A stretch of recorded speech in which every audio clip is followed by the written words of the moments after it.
There's about 24,000 cases of HPV-related cancer in women, of which about 50% of that is cervical cancer. And there's lower numbers in men, but about 80% of that is oropharyngeal cancer for them. We know that nationwide, not just in Kansas and Missouri, but throughout the country, we have unfortunately very low rates of coverage for HPV disease, and we're averaging about 30%.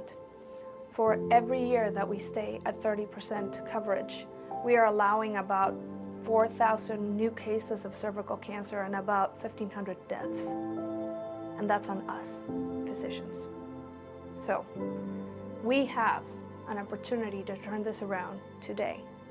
If we start giving HPV vaccine with every other teenage vaccine like Tdap and MCV, overnight we would be at 90%. Overnight.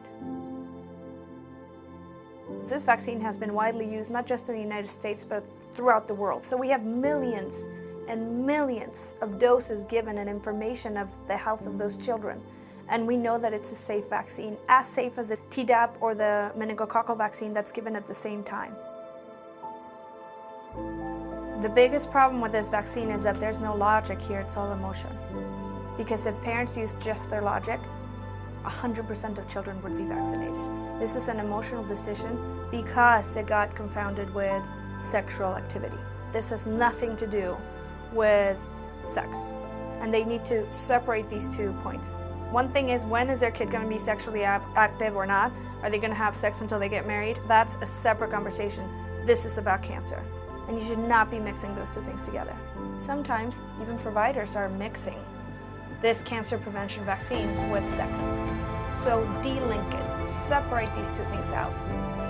You talk about this vaccine the same way that you talk about any other vaccine. We are the key to cancer prevention because we are the most trusted source of information for parents. So if we tell them your child is getting the HPV vaccine, Tdap, and MCV today, they will do it.